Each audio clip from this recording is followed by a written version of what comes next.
Hey family, welcome back to the channel, Celebrity Scandalous. Let's jump right into it. So today the video was released of Diddy jumping on Cassie in the hotel lobby. I mean, there's no refuting that. You see the video evidence. So how anybody could still stand in his support, I don't understand.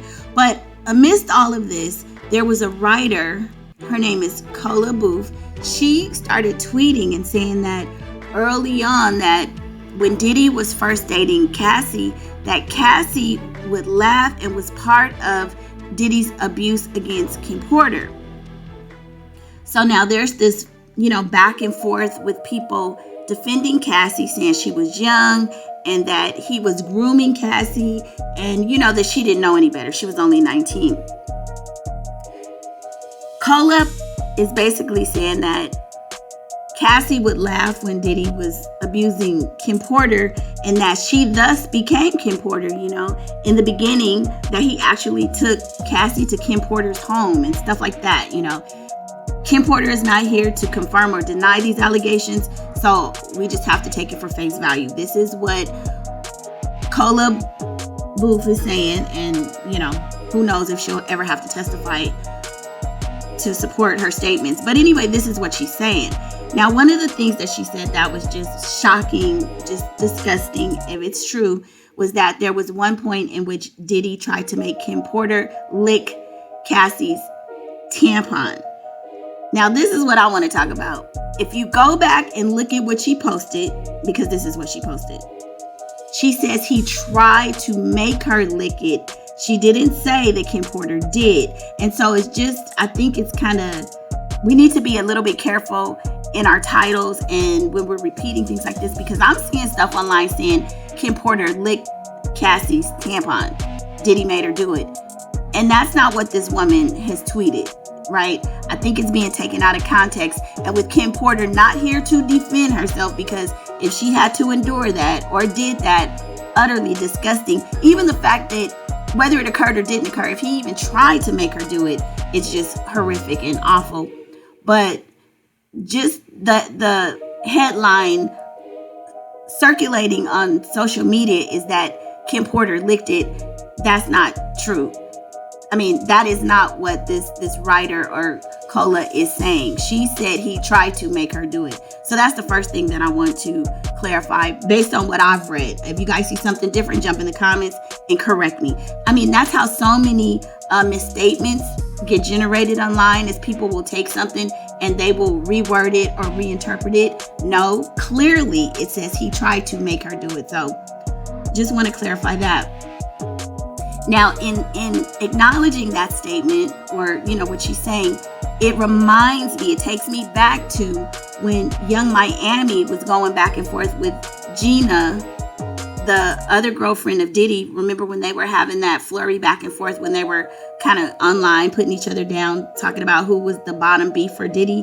When Young Miami said, Diddy will make you lick my pee, So what we see, it sounds like there's a pattern where Diddy uses these women and pit them against each other.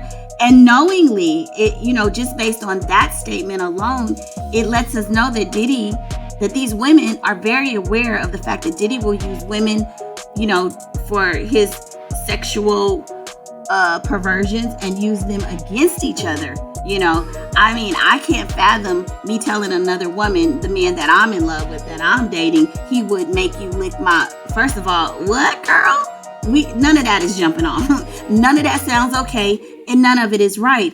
But it lets you see, when people have money, the level of depravity that they can reduce you to, and that you will accept just for $1, right?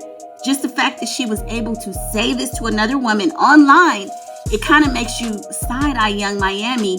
And at the time that she said it, a lot of people were like, what are you talking about, right? I mean, Diddy will make you do this to me. So you already know this man has multiple women. Where do you fit into this whole harem of women, or stable, or whatever it is? It's, like a pimp mentality. But that lets us know how Diddy, and probably the same thing occurred with Cassie and Kim Porter, where Kim Porter was the girlfriend, she was the baby mama, and then hence comes Cassie.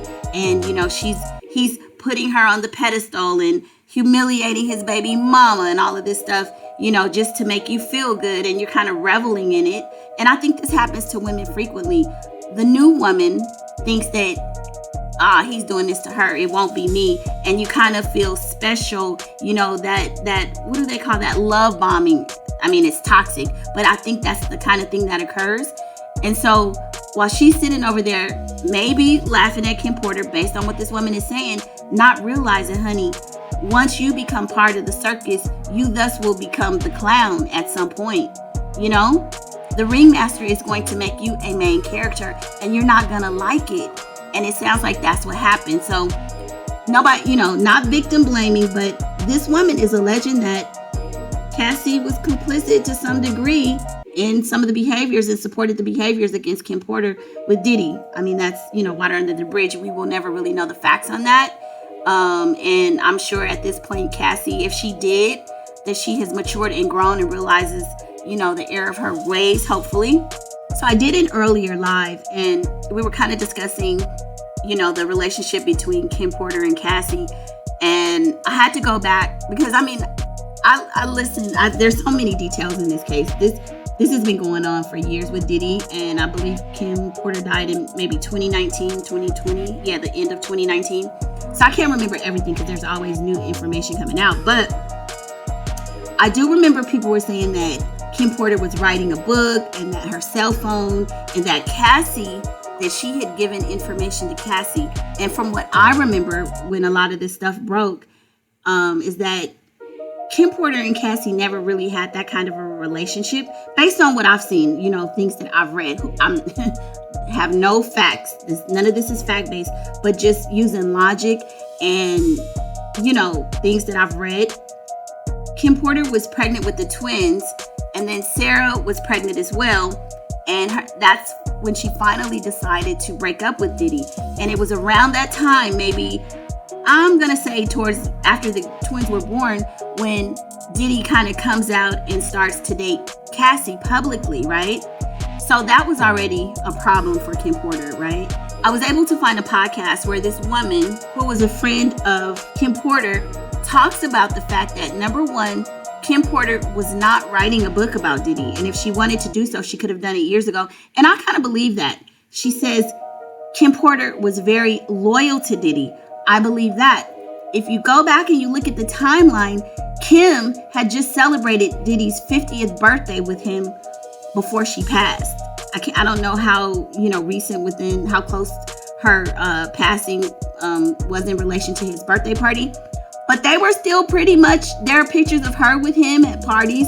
There are pictures of him, her, and the kids together. So if she was writing this tell-all book, of course it's possible. But she still was very much doing family vacations with Diddy regularly. This woman on the podcast is allegedly a close friend of Kim's. We see pictures of them together. They apparently didn't live far from each other. And they hung out together a lot. If you look online, you can see that this woman talks about her friendship with Kim Porter.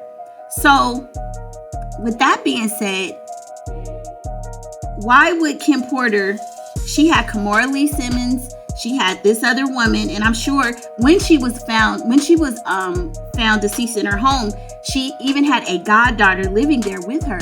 So I asked the question, it doesn't make sense to me that she would have given any information or evidence to Cassie when she had people that were much closer to her. Her and Cassie, over the years, had a tumultuous relationship. If you look at even the reports like after she died, Cassie said some really nice things about her, saying a beautiful soul and the spirit and things like that. Well, if you kind of do a deep dive and, you kind of got to go through the internet and find pieces, what they're saying is that even though Kim Porter and Cassie didn't have a great relationship, in her death, Cassie said some nice things about her. So people behind the scenes know that these two ladies were not besties at all. So why would people think that in her demise, or if she thought something was happening to her, especially when at the time, I think Cassie and Diddy, I think they weren't together, but why would she confide in her? Kimora Lee Simmons had been with her from back in the days when they were modeling together. They were friends. They didn't live that far from each other. She had a goddaughter staying at the house, right? So I'm assuming these are people close to her. And even this one woman, Sahara. So how do we leapfrog past all these other people that had close relationships with Kim Porter to think that Cassie is the one person that she would rely on to give her cell phone to? That's another thing. When did she give Cassie the cell phone? If she passed in her home, she gave the cell phone, because this woman in this podcast, she talks about the fact that the night before Kim passed, I mean, they had been talking, Kim texted her. So what cell phone are we talking about? When did Cassie get the cell phone? From what we know, it looks like Cassie and Diddy weren't even together, because after she passed, they had been spotted out together in public. You know, she was consoling him. You know, I guess it was just like her having pity and sympathy for him. So when did Kim Porter give this woman her phone? It doesn't make sense, y'all. You gotta think about stuff like that. People throw all kinds of rumors out just for views and clicks, but that doesn't make sense. And even if she did have Kim Porter's cell phone during the passing, that would have been some information or evidence that she would have probably needed to turn over to the police, because the homicide unit was actually on site from, you know, if you read some of the reports, the day that Kim Porter was found in her home. So anything found in the house, if Diddy didn't confiscate it or whomever else, because, you know, I don't know if they looked at it as a crime scene, but there definitely were people in and out about the house. How did Cassie end up with the cell phone that we've still never seen or no information? If there is a cell phone, I'm sure at this point the feds have it, but that is like flawed logic to me. I mean, there's so many people closer to Cassie. There's so many people closer to Kim Porter that I don't see why Cassie would have been a main character to have any of her electronic devices. Doesn't make sense. And she would give her a cell phone and not be able to contact her daughters? No, that's crazy. I mean, of course we want to believe all this weird stuff and everything, but that just doesn't make sense. So anyway, let's just listen to a bit of this podcast. Of course, we can't play all of it. I will post the link in the description. But it kind of makes it make sense for me in terms of the Cassie Kim Porter relationship. I don't detect that they were friends. And so it would stand to reason to me, based on these little nuggets of evidence that we see, that possibly Cassie did partake in, you know, ridiculing Kim Porter and laughing at how Diddy treated her at the time. And the fact that I don't think that Cassie was a person Kim Porter confided in with any kind of information. And to be honest, Kim Porter didn't need to confide in Cassie with what was happening, because from what we're knowing or what we've learned, Cassie became Kim Porter. So Kim Porter didn't need Cassie to be her confidant or to give her any information, because it sounds like Kim Porter had finally escaped and she was dealing with Diddy on her own terms. And Cassie was the one who had gotten stuck in that relationship, not Kim Porter. But anyway, let's take a listen. You know, this is the first time I'm talking about something like this in public. Her daughters are great, and her sons, Quincy and Christian, are awesome. But, you know, there's a lot out there right now. It was hard. It was really hard. But at the same time, they were very, very good friends. He relied on her. She used to come over like all the time on her way over the hill, because she lived in the valley and I lived on the hill. So she would stop by. And anytime she was over, whether it be an hour or 5 hours, like, he was blowing up her phone the whole time. And it took a couple of years for me to understand the dynamic. So they're not together though at this point. They're not together, but it was almost like they were together, if that makes sense. Like, they weren't together, but like every Christmas was her and the kids on a yacht, him, nobody else is allowed to come. Every Thanksgiving, she'd be cooking. So it was very family. Family was really, really important to her. And she really tried to keep it together. But I didn't like the dynamic of what I was seeing. So did you talk to her about it? She loved him. But she basically said to me, he's changed. He's not the same person that he used to be. Because they were together from like the mid-90s till like 2007. Yeah, but it's a long time. Yeah, but he pulled a lot of shit. Like when they were together, when she thought everything was amazing, next thing you know, the whole Jennifer Lopez thing comes out. And then the whole time he's with Kim, it's like from the outside, he was showing something different, got away from that, but she couldn't quite get away from, to be honest with you, a lot of stuff after she transitioned, a lot of stuff came to light. Almost, I feel like she was kind of hiding in a way. You mean transition to after she died? Yeah, and you know, a lot of stuff came, because I remember once we went shopping and it was like a YSL jacket or something. And I was like, oh yeah, you should get that. And she's like, no, I can't get that. And I was like, why? Just have Puff buy it for you. And she looks at me, she goes, it does not work like that. And I was like, what do you mean? And then I realized, like, in order to get anything out of him, she had to like do something in return, whether it was spend time with him or whatever. It's like he was what looked like generous from the outside, but in reality not. When I tell you she was so ride or die, like there's like rumors on the internet saying like Kim Porter was writing a book. She wasn't writing a book. Vanessa, she was like loyal to the bone. Like she was not that kind of person. She wasn't writing a book about Puff. If she was gonna write a book, she would have written a book 500 years ago and not dealt with his ass. You know what I mean? She was never, ever in a million years gonna write a book about him. Did you? Yeah, I had a sense of it. I knew that she had like some weird suspicions. For example, the Cassie thing, because you know, Cassie is who he was claiming on the outside.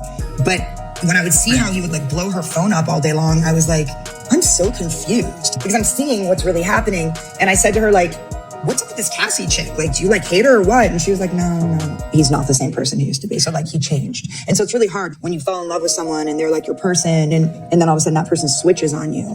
Like there was not a chance in the world that she was going to be able to get married, be with another man, just not a chance in the world. Like it was never going to happen. So I was under the impression like, oh, okay, he must be giving her a ton of money. And then when I realized that like half of the jewels that she had weren't bought by him. She and I were supposed to go to Palm Springs. And then she calls me that day. She's like, I can't go. I'm like, why? She's like, Puff called. Like he wants me to go to the Turks and Caicos. And she's like, I gotta go. And I was like, okay. And she went. And I remember seeing a photo from one of his other, let's say, women in the same place, like 2 days before. And I was just like, ugh. And I was just like, ugh. But I didn't say anything. She sent me a couple message photos, etc. of her there. It looked beautiful. She came back and she was like, oh my God, it was the best trip ever. Through a few days later, she's really sick. And she's like, oh man, I have this like crazy flu. And I called her, I'm like, what's up? And I remember she was like, I'm so sick. And that's how she sounded on the phone. And I was like, Kim, why do you sound like that? Yeah. Like, this wasn't somebody that really, she was like, her voice had a melody. She'd be like, hey, hey, hey. And like, she sounded like this like guttural, weird sound. And I was like, are you okay? Like, what's going on? And so then I remember I texted her, I don't know, the next day. And I'm like, Kim, are you okay? And she goes, Kimberly down, is what she wrote in the text message. Yeah. It looked weird. And then the next day she was gone.